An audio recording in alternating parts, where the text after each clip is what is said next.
សួស្តីបងប្អូនទាំងអស់គ្នាថ្ងៃនេះខ្ញុំធ្វើវីដេអូមួយទាក់ទងជាមួយនឹងការស្រង់ទិន្នន័យ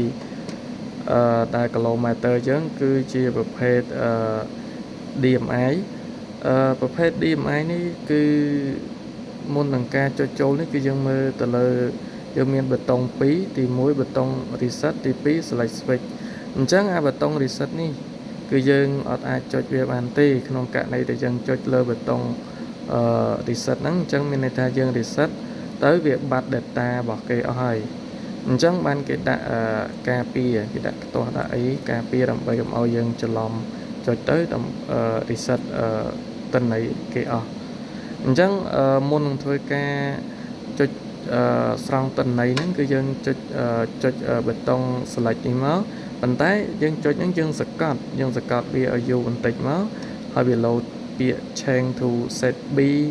ឬក៏ set C អីជាដើមប៉ុន្តែនៅក្នុងហ្នឹងគឺយើងចុចវារហូតទៅដល់set A អញ្ចឹង set A ហ្នឹងគឺជាផ្នែកមួយដែលយើងត្រូវការចូលស្រង់ទិន្នន័យហើយបងប្អូនអញ្ចឹងនៅពេលដែលយើងចូល set A ហ្នឹងគឺយើងឈប់ចុចជាប់យូរហើយគឺយើងចុចភ្លាមគឺយើងដកដៃភ្លាមតែម្ដងតោះឡើងយើងចុចទៅមុខទៀតតកតងជាមួយនឹង1.8 នេះគឺជាទិន្នន័យជាក់ស្ដែងអញ្ចឹងមានន័យថាវាអត់ទាន់ record ទេបន្តមកទៀតគឺយើងចុចទៅមុខគឺមានន័យថា1.8.1 អញ្ចឹងមានន័យថាគឺជាម៉ោងដែល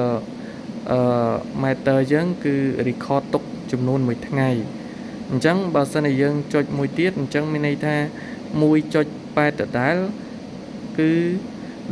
ទិន្នន័យដែល record ថ្ងៃទី2យើងចុចទៅមុខទៀតគឺទិន្នន័យដដែលប៉ុន្តែ record ថ្ងៃទី3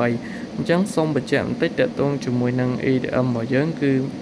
មានសមត្ថភាពក្នុងការ record data ហ្នឹងចំនួន6ថ្ងៃអញ្ចឹងក្នុងករណីដែលបងប្អូនអត់បានថតនៅក្នុងថ្ងៃទី1អញ្ចឹងយើងអាចចុចចូលទៅដើម្បីថតទិន្នន័យនៅក្នុងថ្ងៃដែលយើងអត់បានថតហ្នឹងបានគឺមានន័យថាវា record ទុកឲ្យយើងអញ្ចឹងយើងអាចចុចចូលទៅថតបានអញ្ចឹងណាបងប្អូនអញ្ចឹងបន្តទៅទៀតវាដូចតែគ្នាទេត្រង់ចំណុចនេះគឺតកតងជាមួយនឹង28គឺមានការ record ដូចគ្នាបងប្អូនអញ្ចឹងតកតងជាមួយវីដេអូមួយនេះគឺមានតែប៉ុណ្្នឹងទេបងប្អូនសូមអរគុណ